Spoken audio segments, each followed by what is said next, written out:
Okay. Okay, we're back, I think. Are we back? We here? We crashed the app, guys. So that happened. I apologize for that.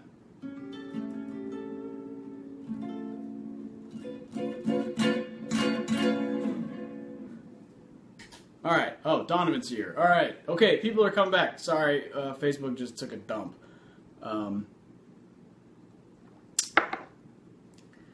That'll happen. All right. Hey, John 2. How you doing, buddy? Somebody asked a question about where the Spark and Echo. Spark and Echo is not a reference to quantum physics. It is actually not even my name. I borrowed it from a Christian arts consortium in New York City called Spark and Echo that I did some composition work for last year. They feature artists from all over the world, and they're called Spark and Echo. And I wrote the song Spark and Echo for them for a symposium that they did. And then when I wanted to do the record, I called them and I said, "Can I borrow your name?" And they were very gracious and said, "Yeah, absolutely, sure." So this record is kind of influenced by them and what they do, and I'm happy to kind of be able to spread their gospel a little bit while I do this. What is your current reverb pedal? Spark and Echo's clean sound is righteous. Thank you, man. I have two that I really like. My go-to is kind of the TC Electronics Hall of Fame, which you're listening to right now. In fact, I'll turn it up so you can hear it a little bit more. Yeah, here we go.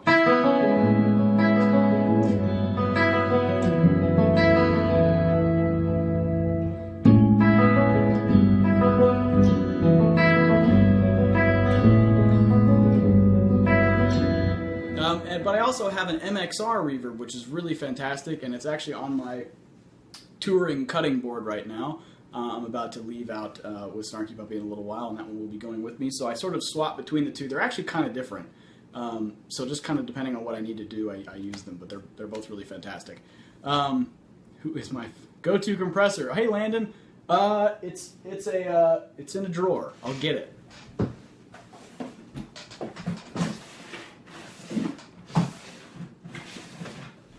Okay, it's not in a drawer. It's on a pedal board somewhere. It's an REF Engineering Mirage, and I use it very much with my Nailer, because the Nailer is a very immediate sounding amp, and so that compressor really kind of helps the front end a little bit, so you get a little bit more attack. It's kind of one of those compressors that you can't even really tell that it's on. You can just sort of feel it, which is what I like, because I'm not into compressors, but this one just kind of helps. And I use it in the studio. I used it on the record a lot. What is the most challenging gig I've ever had? Besides Snarky Puppy?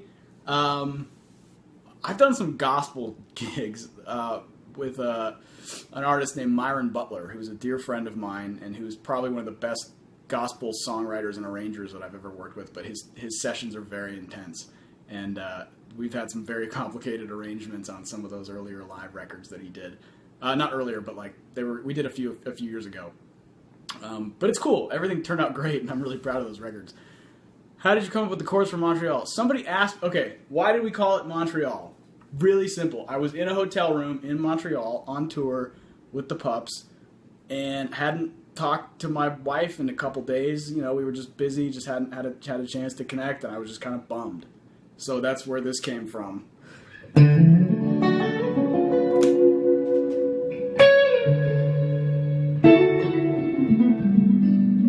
It kind of wrote itself. You know, it's a little Stevie Ray Vaughan inspired a little bit. But that's the name. Hello from Tunisia. Oh, cool, man. Dude, I got to get there. That would be rad. Thank you, James. Appreciate you, buddy. I want to see your pedal board.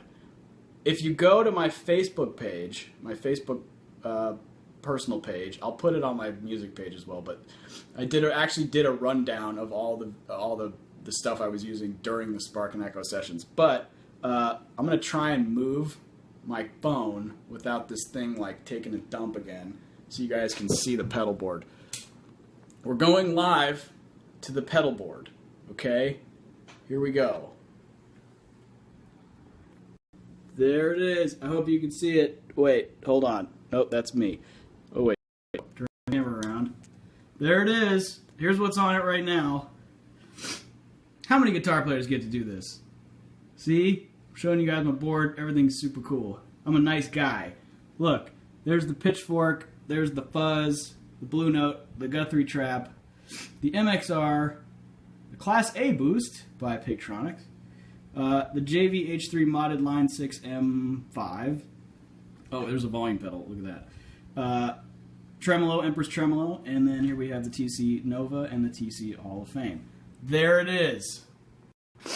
And there's a drawer. There's 2 drawers of pedals behind me. Or 2, yeah, basically that I sort of pull in for different gigs and stuff. So, yeah, there it is. There's the pedal board. I need you to come to Japan. I'm coming to Japan.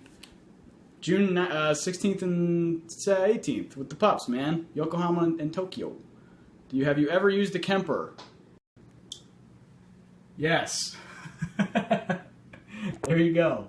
I use it all the time. It sits in my home studio primarily, and it rules. I have about 1,000 profiles on there. Some of them are you on Fred Hammond's most recent record? Possibly. I think...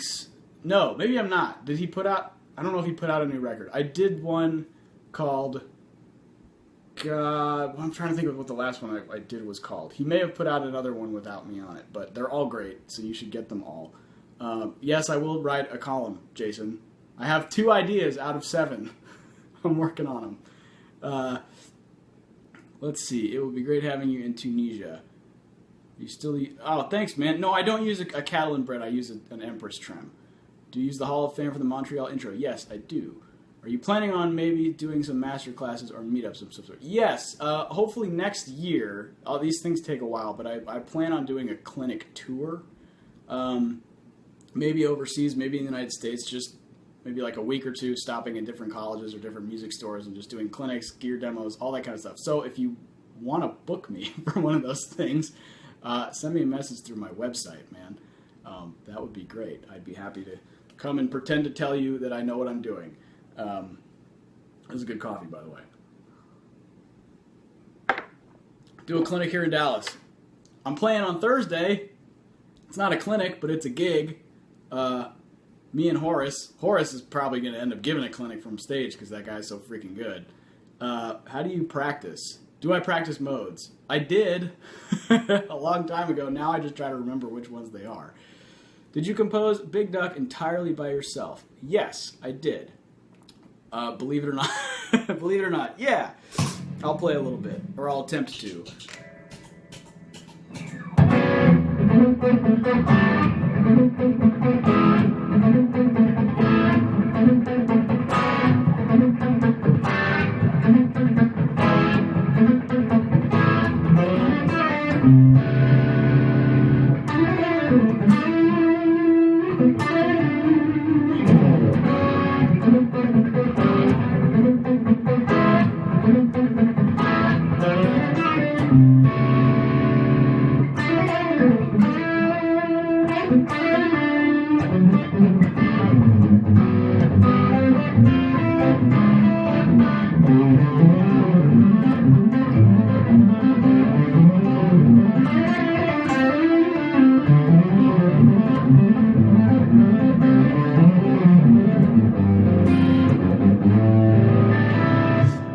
Part of Big Duck. I think I was playing a little too fast.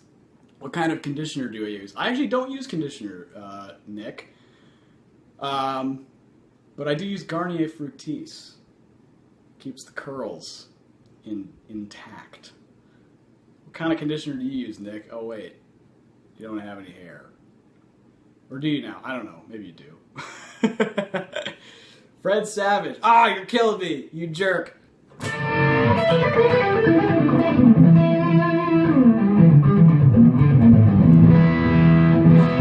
Play some of your favorite Prince song. Okay. This is kind of a not-so-known one, because it was on his first record. So I'm going to try not to mess it up, but let me get a cool fuzz sound.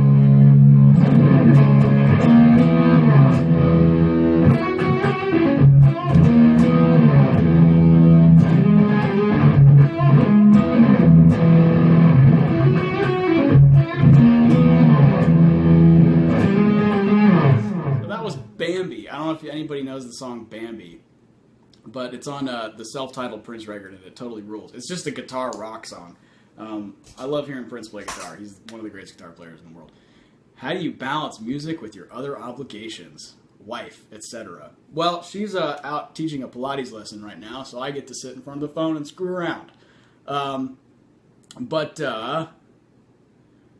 it's just a balance, man. You just make it work. My priorities are my family and my home life, but obviously music is what I love to do, and it pays the bills, so you just kind of have to figure out how to make it work, man. Sexy Dancer. Nice. Yes, that is a good tune. I also like this one. Whoops.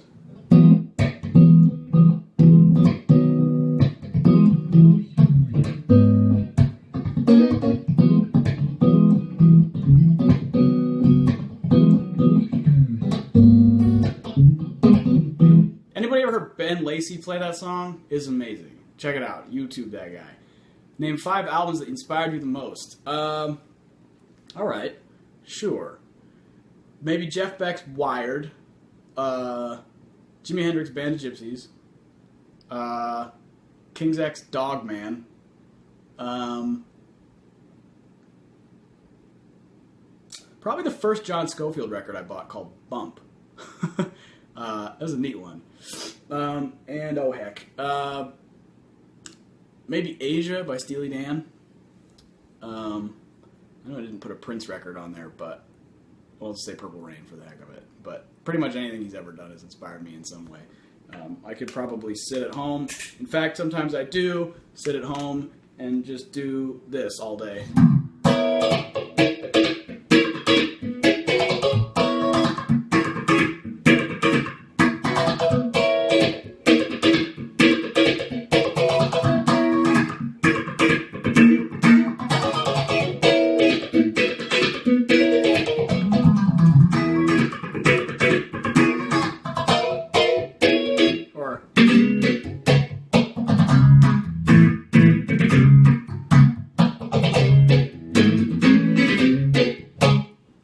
Nashville soon? No, sadly. But we are routing a tour, the Mark Lettieri Trio / Quartet / How Many Guys I Can Fit in a Van tour for the fall. And then we will definitely, the guitar part for 7. Yeah, I just played it. Eruption Tacking Section. Where's beat 1? The public demands to know. I don't know, Justin. I don't even think Eddie knows. And that's what's kind of awesome about it. My 7-year-old is loving it. Awesome. I'm surprised my cats haven't walked in yet. Thank you, Chris. I appreciate you, man. I'd like you to speak on what it's like in Snarky Puppy working in an ensemble with 2 other guitarists. Oh, great question. Well, actually, dude, it's easier than you think because everybody in the band sounds really different. If you've seen the band or if you've heard us on the records, you know that Chris and Bob and I have completely different styles. So that takes care of a lot of it. There are certain parts that are written where it's just like, yo, one of y'all is going to sound way better doing this than me. So one of you guys do it. And then live, when we get together, we've been playing so long that we kind of know who's going to gravitate towards what kind of sound. So stylistically, we're different, so it's easy. But also, we're just, like, friends. So no one's really trying to, like, outdo the other guy. Excuse me.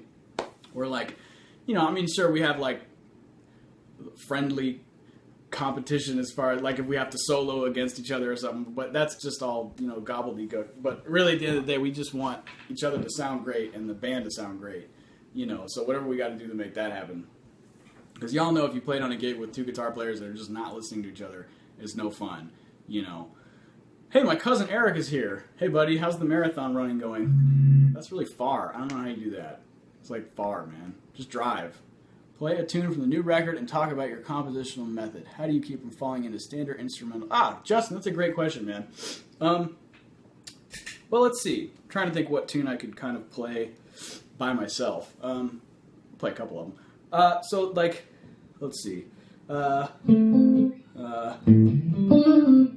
Justin, what do you want to hear? How about that? Intro to Flood. Oh, man, I've done that enough times, dude. Let's think of a tune that would be cool to kind of, like, play. Well, the title track is kind of like this. And I'll tell you, those chords kind of came from a just riff on a couple of sections. Okay, doing it. Those riffs kind of came from a Joe Satriani exercise that I used to do when I was a kid, called Endless Rain or something that he wrote. And it's like you go through all the cycles of the of every chord. What is it? You go through like all 12 keys or something, playing in just major and minor chords. It's like, I don't know what key he actually starts it in.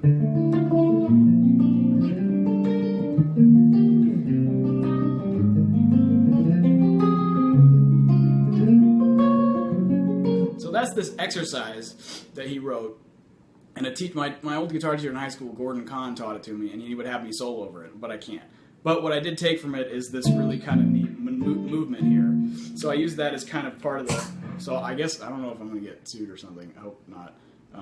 They're not really totally alike, I guess. I don't know. We'll see. Lawyers are knocking at the door. Anyway, so I ended up with this. So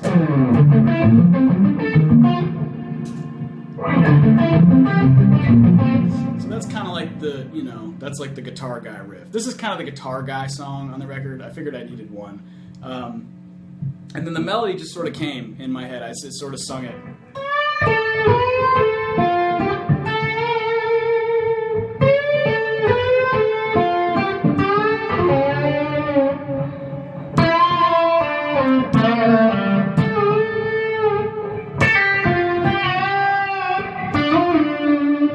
And then the chorus.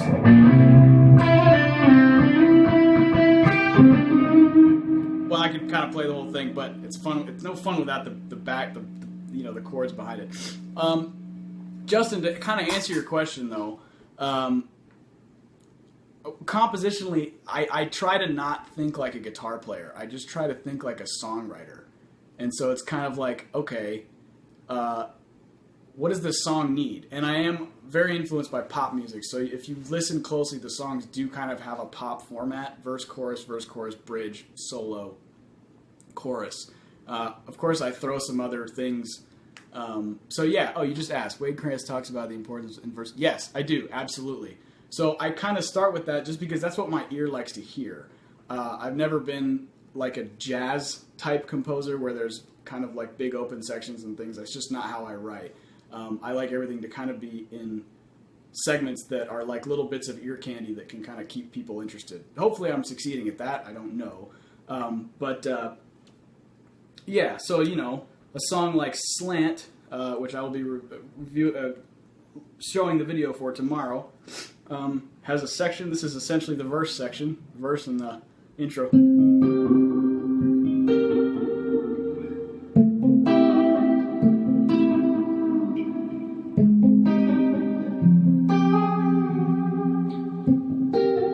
So I came up with that little thing, wrote a melody on top of it, verse 1. Okay, well, the chorus ended up like this.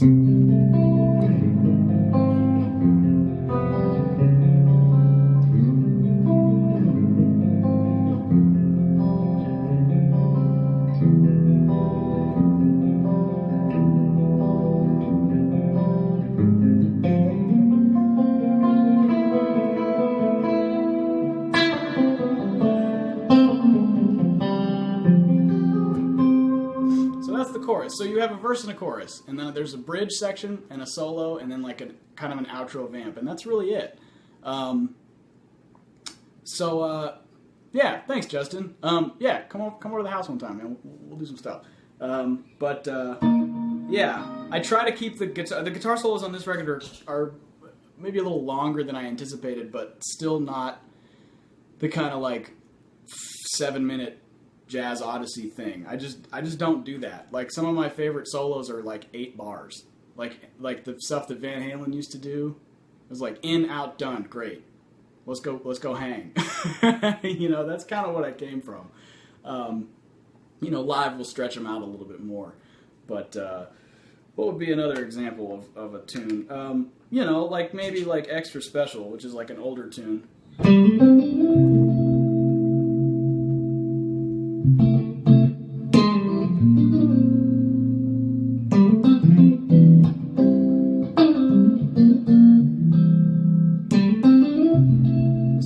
of simple, man. Simple soul. A lot of my guitar parts involve chords and single note lines at the same time, which is kind of how I compose. How often do I transcribe? I don't really anymore. I used to kind of, but I have a hard time concentrating on things. So anytime I would try to transcribe something, I would just get like kind of thrown off and then just start playing along on top of it. Anyhow, hey Mark, can you talk about Sean on... Hey, Charlie Hunter's here. Hey, buddy. Man, I missed you on the tour, dude. I wish I could have hung, but I saw all the videos. I don't understand. Your brain is split in half. It's amazing. I love you, man. Speaking of influences, that guy. In fact, a lot of the... You'll notice I do a lot of stuff with my... I first kind of heard Charlie Hunter do that. It was like, oh, you could play bass notes with your thumb. Obviously, he was doing it on a 8-string guitar with actual bass strings, but I sort of fell into that because I was listening to his music, and I totally dug it. And then I found myself in a band situation in high school where the bass player would always leave early, and so me and the drummer would just be hanging out, and I would have to kind of like, comp with him and just kind of groove. And so I ended up with this like kind of thing that I just took from Charlie. That guy's a jerk. He is kind of, But, I would do like the whole organ thing that he was doing.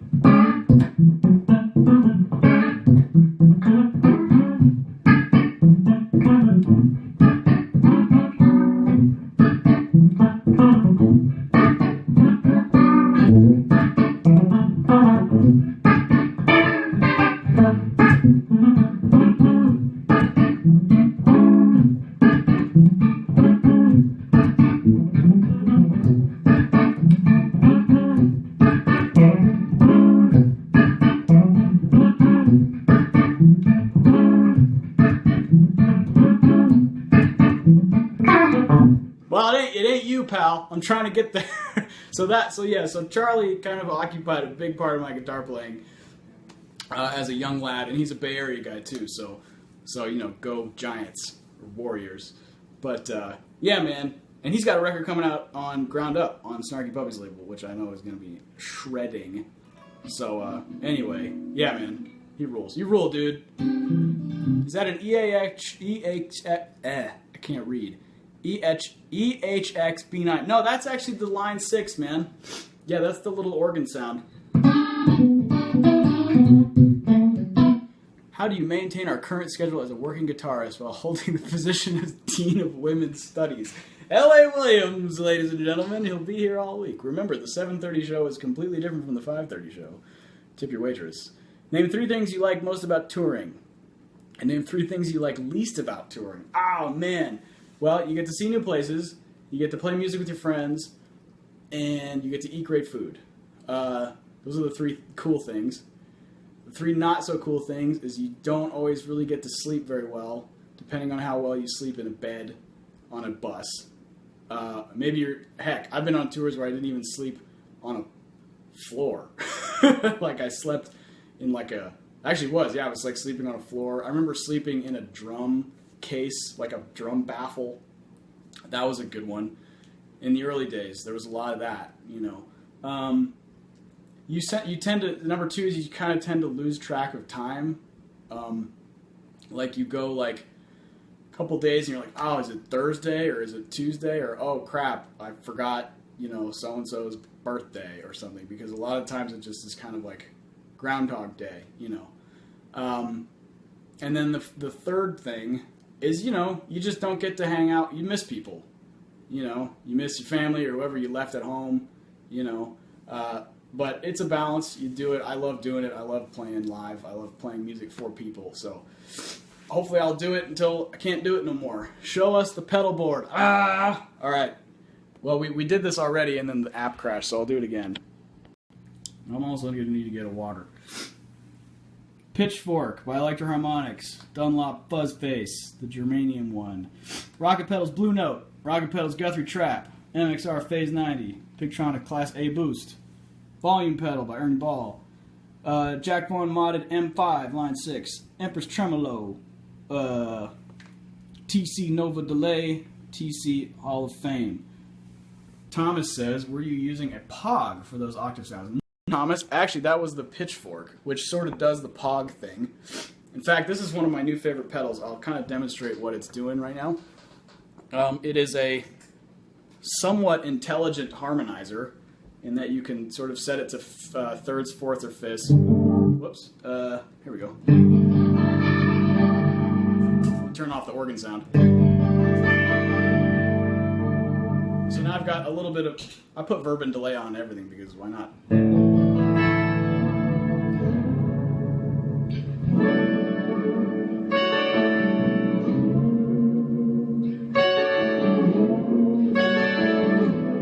So that's like a fifth up and a fifth below. We'll do fourths. There's my face. Look at that. I think this is fourths. Oh, it might be thirds. Yeah, it's thirds. See, but you gotta be careful.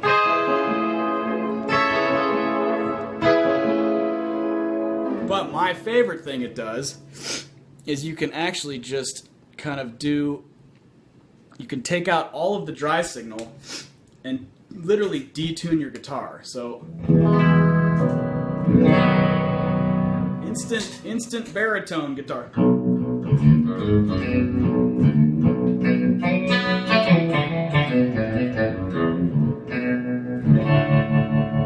And it's great if you want to just, you know...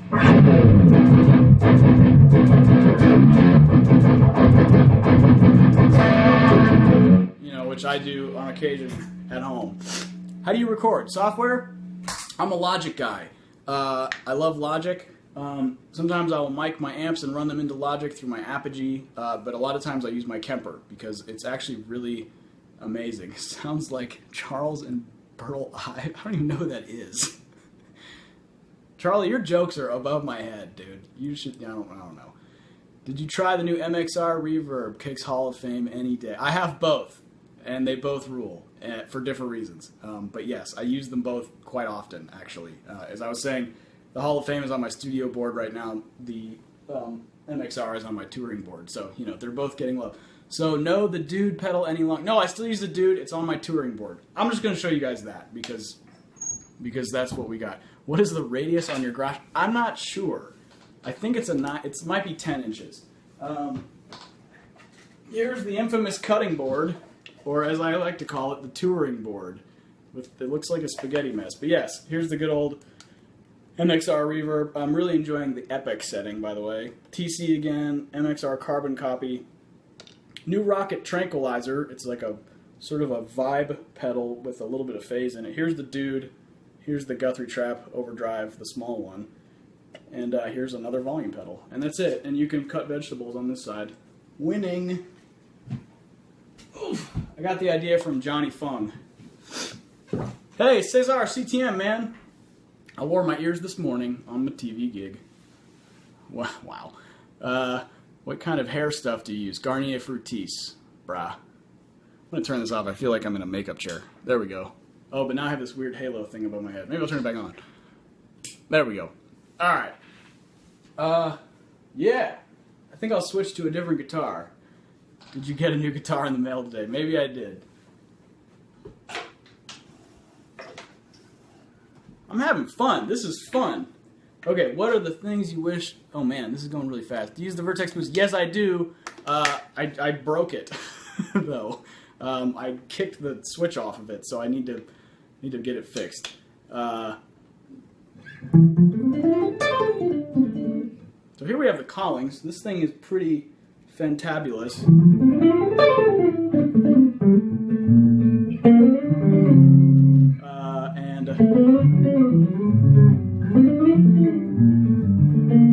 So that was the guitar I used for Crystal Palace, if anybody has bought the record and knows that tune.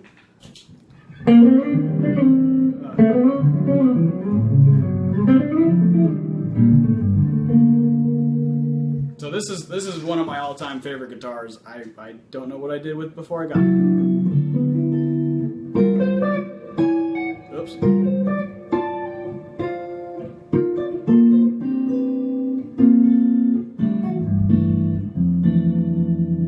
What is your favorite snarky song? Whichever one we're playing at that moment. I think Tarova is a really cool track. It's a new one. I'm really excited. I like playing that one. Effect on the clearing. Oh, all right. Let's just get it out of the way. What is the effect on the clearing solo?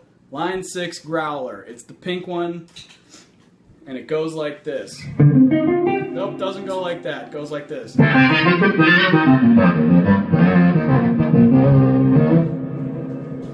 There it is. The old growler. A little heavy on the Q there. Did you do a Countryfied solo album with Phil? Yes, I did. I played on Filthy 1 and Filthy 2. The Return of the Filth. I love that guy, man. He's actually one of the reasons why I'm in Snarky Puppy. So God bless Phil Lassiter. We need to make some more music together, actually. That would be really great. What's your settings on the growler? That I'm not going to tell you. Because there's really only 5 knobs. You can figure it out, I think. I hope. Or figure out something cooler. That would be better, actually. Sounds good, bro. You rock. Oh, yeah, thank you, Sean. Please do. Appreciate you, man. Absolutely. Sorry, these are going by really fast. How did you like the Little Walter amps at the IGS? Great. Little Walter amps. Yeah, just got hip to them at the Guitar Summit. And they were really, really cool. Got nice 6L6 fat, clean sound, which is kind of what I'm all about. I'm playing through my Pure 64 right now, which is over here. Oh, there they are. There's the nailer. There's a Pure 64. Hey, check it out. So, he said, I've been... Well, you figure it out, man. Yeah. So...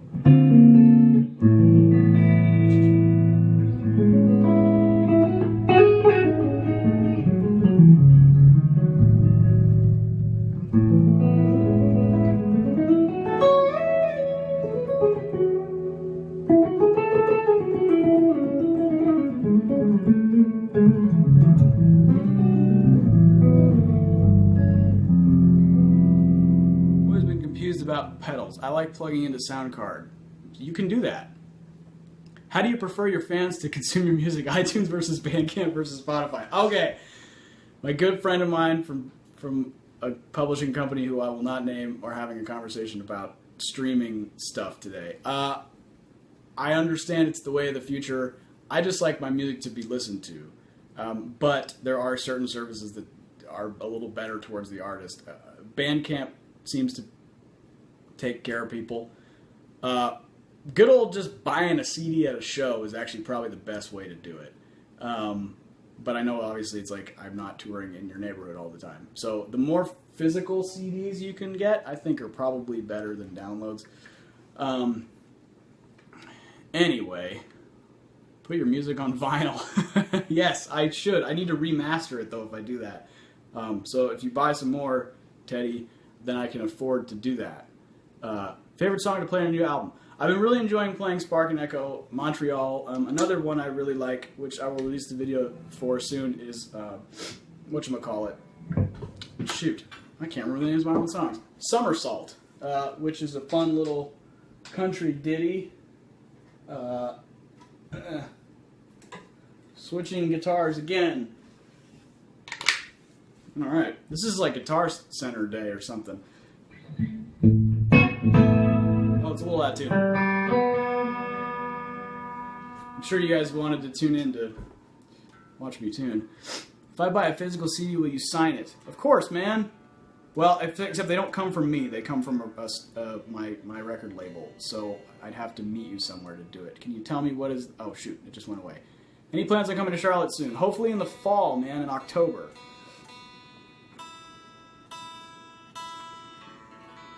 All right, that's good enough.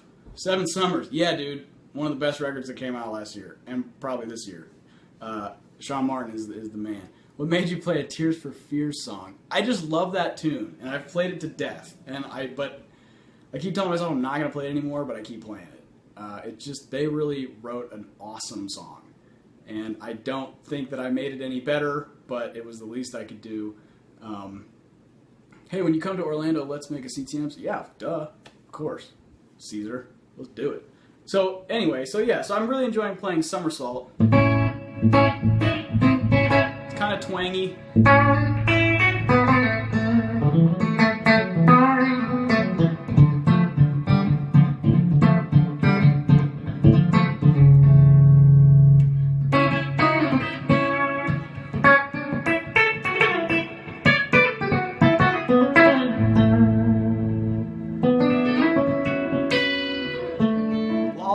Throwbacks in the Callings. Lollers, I believe. Future Fun is still the dopeness, though. Thank you, Teddy. So yeah, I just got this really super awesome guitar from Wojciech. I can't even pronounce his last name, but he's a lovely builder in Poland. From Valhalla Custom Guitars. And that there's some Texas chicken finger. Well, from California, but yeah, thanks, man. Working on it. I need to live here just a little longer. Thank you, Charlie. This is great, and then I have this other one that came in the same day as the white one. This one is built by Mr. Michael Cooling, and it has a red-headed angel chick on it. But this one is really neat because not only does it have a single coil in the neck, which something I actually didn't have. Oh wait, here it is. It does this neat thing. It has like a phase shifty deal.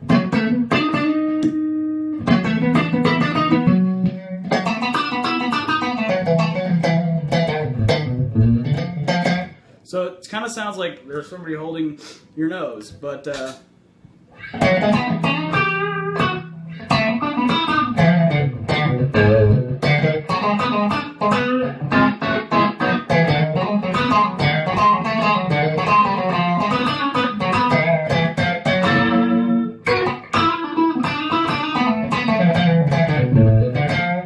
you should try to smile more when you play on camera. I don't like playing on camera. But I like smiling. Oh, yeah. The strings are a little old. All right. Oh, thanks, man. Glad you liked Goon Squad, Rashawn. That is another favorite song to play live. I've been really digging that one. There's a lot of parts, though. I think I may have overcomposed it. Possibly. I don't know. Because you can do that. You can overcompose a song. Who is a player who should get more recognition? Well, a lot of them have been tuning in to this thing, like Charlie Hunter and Noel Johnston and Mark Cuthbertson and Thomas Griggs and probably some people whose names I'm totally forgetting. But there is a world of amazing guitar players out there. And thanks to the internet, you can find all of them. Almost all of them. Hey, Mark, can you play Mustang Sally?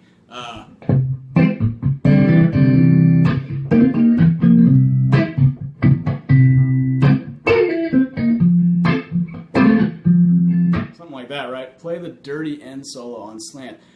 That was one take, so no. I can't.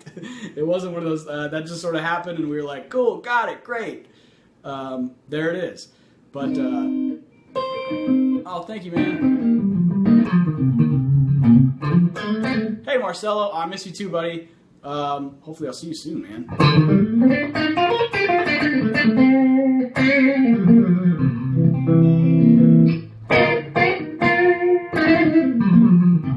What are some methods of staying motivated writing original music? That's a great question. I think it's kind of a balance between listening to new stuff and then not listening to anything.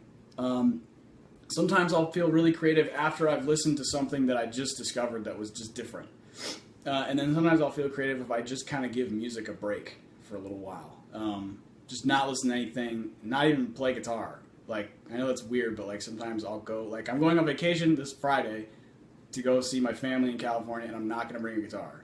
I'm just not. And then I'm going to come home and hopefully feel a little bit refreshed. So taking a break is sometimes cool. Good place to start for voice leading. Ask Noel Johnston. Missed you too, Timothy. That would have been awesome, man. Do you have any extended range guitars? I have a baritone. Yeah, which I use a lot for session stuff and composition. There's a tune on the new Snarky Puppy record that's actually just 2 baritone guitars. And everybody else, obviously. But the guitars are only baritone guitars. So, Nash or Sewer?